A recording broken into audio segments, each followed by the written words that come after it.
Hi, this is Gerald Salenti. It's Wednesday, March 9th, 2022, and we are honored, truly honored, to have with us again today Judge Andrew Napolitano, and he is by far, nobody says what Judge Napolitano says with the judicial authority. And besides him coming on, of course, every Wednesday with me, Salenti, and the judge, you're really going to have to check out his website. The people he has on and the things that he's talking about, there's nothing like it. And it's called Judging Freedom. And this is from the judge. And he is a man of freedom, peace, justice, integrity, passion. So go to Judging Freedom to see more of Judge Andrew Napolitano and the guests he has on. And he has some, that blow your mind. And we have today, Judge, one of the things that one of your articles is coming out about, you call it the torturer's apprentice.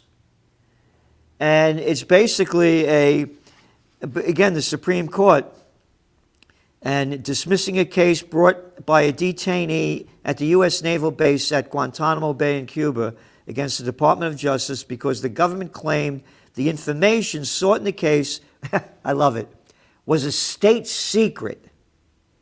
Even though that information has been publicly revealed by the participants, by the victim, by a court in Brussels, and by Polish prosecutors for 20 years, the Supreme Court is allowing the government of the United States of America, which facilitated the torture of this detainee. By the way, at the end of 2 years of torture, the CIA said to the Bush administration, this guy's not in Al-Qaeda, and he has no actionable information. We tortured the wrong guy. And he's still in Guantanamo? And he's still in Guantanamo Bay. He's been in captivity for 20 years, and no criminal charges filed against him. Why should the average American be worried about this? Yeah. Because if the government can torture someone and then persuade the Supreme Court that the act of torture, the physical things they did to him, and the names of the torturers are somehow state secrets, if the government can do that, then the government can do and get away with anything, which is why I titled that The Torturer's Apprentice. The Torturer's Apprentice is the Supreme Court of the United States, which is in the lap of the deep state bureaucrats and torturers, that it would permit this to happen and not permit litigation about it merely because the government calls it a secret. The government says in wartime, our power of secrecy is enhanced. What war? The Afghanistan war is over. The torture took place 20 years ago. The psychologist who orchestrated the torture wrote a book about it and went on Fox News and discussed it. The names of the torturers have been public all over Europe for 20 years, and the Supreme Court is still letting the American government deny it. This is the American government, by the way, that brings freedom and democracy to countries around the world, starting wars, killing people to bring freedom and democracy when we don't have it here. I'm waiting for a film crew. Actually, anybody could do this, to show films of the invasion and destruction of Iraq and say, look at what the Russians are doing in Ukraine. And everybody go, yeah, it's terrible. It's George W. Bush in Iraq. It's not the Russians in Ukraine. It's the same damn thing. In fact, it's even worse. Much worse. Look, they're allowing the people to leave. Both of us are totally against the war. Correct. To make that clear to everybody, Absolutely. We are totally against the war. However, the hypocrisy out there is in front of everybody's eyes. And you think about Guantanamo and torture. Oh, and this guy writes a book about it? How proud he must have been, huh? He boasted about it. My former bosses would not let me interview him because they thought I was going to bite his head off. And so he got some softball interviews. I don't even remember his name. It's two psychologists. And when this detainee, a guy that most people probably never heard of, named Abu Zubaydah, I don't even know if that's his real name, when he pressed his case from Guantanamo in the European Criminal Court, European Court of Human Rights, against the Polish torturers. Remember, he's tortured in Poland with American CIA agents there watching and directing, and the 2 psychologists there watching and directing. He brought a criminal case against all of them. The criminal case against the Americans, 15 CIA agents and 2 psychologists, was dismissed because they weren't physically in the court. The Polish intelligence agents who actually touched his body and performed the torture were found guilty, except the European court transferred it back to Poland for a criminal prosecution in Poland. So the people that are going to suffer for this are the victim who was tortured, at the end of which they said, we tortured the wrong guy, the Polish agents who did the torturing, not the 15 CIA agents who orchestrated it, and not the 2 American psychologists who crafted it. They are free to write books and make money off it. Meanwhile, this poor person is still in Guantanamo. Hey, Merrick Garland, if you're listening to this, Attorney General Garland and Secretary of Defense Austin, this guy you have no right to keep him in jail. You haven't charged him with anything. He's been there for 20 years. That's wrong. It's not America. No. Well, it is the America. It's not the Constitution you guys swore to uphold. Yeah. It is the America of today. I mean, they've robbed us of our rights and continue to do it. And they have a murderous track record. And these aren't psychologists, they're psychopaths. Yes, you're right. Psychologists. They're arrogant little boys. They're arrogant little boys. And they think they know better than everybody. And what did that guy do? That, quote, psychologist? He was there during the torture, right? Oh, absolutely. Yeah. Psychologist. Absolutely. A psychopathic piece of garbage. Well, those pieces of garbage cannot go to Europe, or they will be arrested and brought before this court, and the case will be expanded. The CIA guys know that. I don't know if the psychologists know it. They've probably been warned about it by the CIA. You violated international law, so don't go to countries where international law is enforced. It won't be enforced in the United States because you worked for the government. You worked for the Bush administration. Maybe George W. gave you immunity. I don't know, but he can't and couldn't have given immunity for the violation of international law. So this international court has been agreed to by every civilized country on the planet except for, are you ready this? Russia, Ukraine, China, North Korea, and the United States. Everybody else has agreed to be subject to this court that enforces international law against war criminals and torturers. And talking about war criminals, you know, what's going on now with this war in Ukraine. And I have to tell you, the media in America has taken such a one-sided view of this, in that America is the champion of freedom. Every paper I pick up, every day, all the headlines about the civilians being killed. They didn't do this in the Iraq War. They never showed pictures of dead civilians. Never. Never. And how many did America kill? According to some of them, over 1 million people in Iraq were killed. Well, there's 2 estimates. The low estimate is 850,000. The high estimate is 1.5 million. If you split the difference, you're right. It's a little bit more than 1 million. And then how about Syria? Innocent human beings slaughtered by George W. Bush on the pretense and the pretext that Saddam Hussein had weapons of mass destruction, which we have. And of course, it turned out he didn't have them. And you had on your show a real man, Phil Giraldi, a former CIA agent, saying how he quit. You asked him, what made you leave the CIA? Phil Giraldi is a great human being. And for those listening and watching to us now, you know he's a friend of Gerald's, a friend of mine, and a friend of freedom. Yeah. He does more good by exposing the government secrets than anybody else I know. He's a great man. He's brilliant, and he has the incarnation of personal courage. And you could see this on Judge Napolitano's podcast, Judging Freedom, and you have to see this interview. I have And, to tell you, Gerald, it was huge. And Phil, like you, he's got his own followers. He sent the tape everywhere, and more people subscribed to Judging Freedom just because they saw Phil and me. He's a great human being. and he talked about he left the CIA because they knew, the CIA guys knew that it was lies. Correct. And that little lowlife, where is that little garbage boy Tennant? Where is he now? I don't know where he is now. George W. Bush is painting his own toenails. Now, I'm not exaggerating. George W. Bush paints watercolors. He painted a watercolor of himself naked in a bathtub, so all he painted were his toenails and toes popping out of the water. This is what the former president, war criminal, who led us into a profoundly unjust war, has been reduced to today. Yeah. And again, we're going back to this Ukraine war. Number one, it's none of my business. Agreed. I'm an American. What was that place about 6,000 miles away from here? Yeah. It's not my.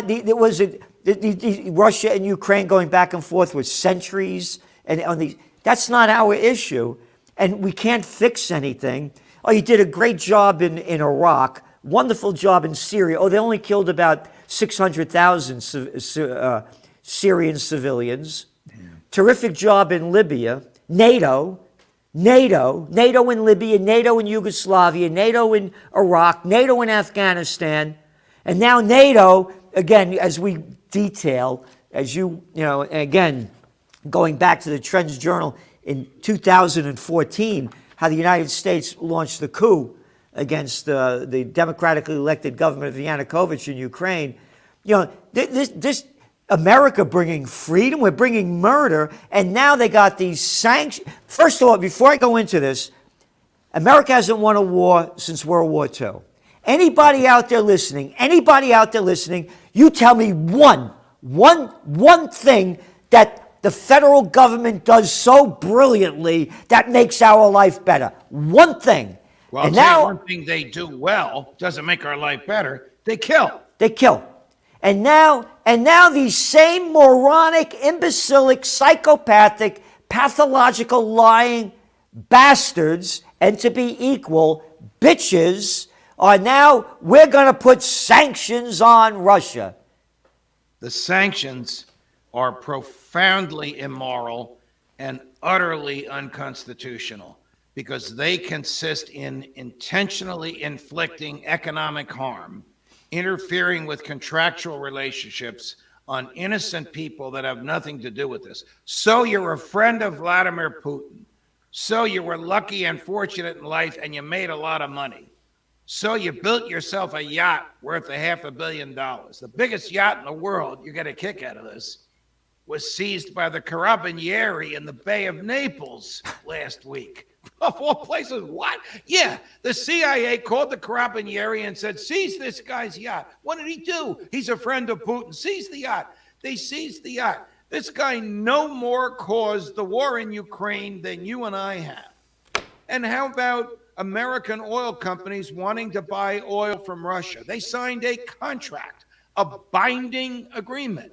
The government is prohibited from interfering with contracts. Yet, in the Obama years, the government passed two statutes, the International Economic Emergency Act and the Magnitsky Act, which allow the President of the United States to punish any foreigner he wants that he and he alone deems violates human rights. And if you are punished, and if they seize your property, in order to get it back, you have to come to the United States and prove that you did not impair human rights. This is turning the Constitution on its head. This is punishment before trial. This is like Alice in Wonderland. But that's what this statute, which has never been tested in the courts, allows Joe Biden or any president. Candidly, Donald Trump used this statute as well. This is what this statute allows any president to do. It's profoundly un-American and unconstitutional. Everyone listening, what you just heard, you're not going to hear anywhere else. Again, there's nobody with the judicial authority that speaks like this. And the bottom line of this all is, we have lost our freedom as Americans. This isn't the country of our founding fathers. This is becoming more and more like a dictatorship when you say to me and to the audience that they passed the bill and the president can do this and the president could do that and I'm the president, I could kill anybody I want around the world? Is that what they're saying? Well, there's not from these statutes, but every president since George W. Bush has taken the position that they can send drones to kill anybody that they want around the world. I mean, Barack Obama took this to the most extreme because he killed 2 Americans. President Bush killed an Iranian general who was going to have lunch to talk about peace in Iraq with an Iraqi colleague of his. They just blew him away. Oh, Trump. All this stuff is immoral, unconstitutional, criminal, and a violation of international law. And the only people that suffer are the victims. The perpetrators never get caught and never get prosecuted. Joe Biden is using economics to kill innocent people. I don't think he intends to kill, but the byproduct of what he's doing is harming poor, middle-class Europeans and eventually Americans profoundly. Look, one way to look at this is the United States is at war with Russia. It's a proxy war, but we are at war with Russia. We don't have boots on the ground. We have billions in equipment there, and we have billions more coming. What's the next step? The next step will be for some Russian tank commander to look at his GPS wrong and to launch some missiles over to Poland, to an airfield in Poland, right over the Ukraine-Poland border, where we have $1 billion worth of equipment, to destroy that equipment before it's used against the Russians. Then Poland's involved, then NATO's involved, then the U.S. is involved. That's the hair trigger, the hair's breadth that we are away at this moment from World War III, Gerald. You've been warning about this for a long time. Hair's breadth away from World War III. You know, it was Trump that killed Soleimani, right? Correct. Yep. Trump got very angry at me when I ripped into it, but it was a killing. It was a murder. Murder. And he's going there for peace. Correct. You know, everybody really has to listen to what's going on here, and we have to do something to stop this. You know, the cover of this week's Trends Journal is "Negotiate for Peace or Rest in Peace." Right. It's a dynamite one-liner. Nobody writes one-liners better than you, Gerald Celente. I'm not saying that because we're friends. It's true. It's a dynamite one-liner. Negotiate for peace or rest in peace. Well, I have to tell you, that became between Anthony Frieda, the artist, and I. You know, we both discussed this, and I came up with I came up with the "Negotiate for Peace," and then he had, boom, right out of his mouth, he said, "Or rest in peace." There you go. And so that's what we have to do, because, again, you said that Biden, something about that he doesn't want to commit murder or something like. I forgot the exact words you said. I think I said, you know, the sanctions are causing people to die. I don't think he is intending for them to die, because the people that are dying are not Russian soldiers. They're dying because the Ukrainians are defending their homeland. People that are dying is because they can't. The ruble is worth a penny. I mean, you can't buy anything in Moscow. You can't buy a loaf of bread. And it's going to be like the Weimar Republic, where you brought a wheelbarrow of cash to the grocer and left with a loaf of bread. And talking about Biden not wanting people to die, I don't think there was a war that guy didn't love or vote for. Well, they do love war. Yeah. When you yeah, that's killing. So he's a killer, as I see it. The mentality is the same. The only president in the modern era that, in my opinion, did not have that mentality is Donald Trump, because he was not part of the establishment, even though he did kill innocents. But the mentality that Biden has is the same as George W. and the same as Barack Obama. We'll kill whoever we want because it makes us look like we're doing something. Yeah.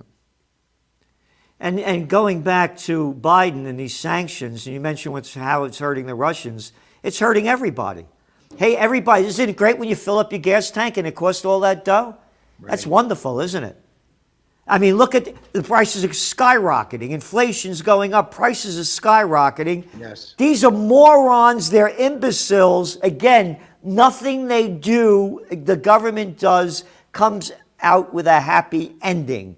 This is moronic. It's not going to hurt Putin. It's not going to hurt the richer people. It will only hurt we the people across the planet. And by the way, President Xi of China came out and said that exactly almost what I'm saying now. That these sanctions are hurting the world. They're not hurting just the Russians. Well, there's no end planned for this. No. I mean, if it's almost inconceivable that the Ukrainians could win this. Who knows? It could become like a Vietnam where the Vietnamese beat the Americans. But how does this end? Yeah. I mean, Shell and Exxon are losing billions because the government interfered with their contracts. When will they be able to reap the benefits of Russian oil? Or, stated differently, when will Joe kick away his left flank of eco-crazies and allow oil drilling here in the U.S. so that we become oil independent and we don't need anybody's oil? Again, going back to what they're doing is totally going to make a bad situation much worse. Yes. Inflation is skyrocketing. But there's one good thing about this. What's that, Gerald? Well, McDonald's, Pepsi-Cola, and Coca-Cola said they're going to be pulling out of Russia.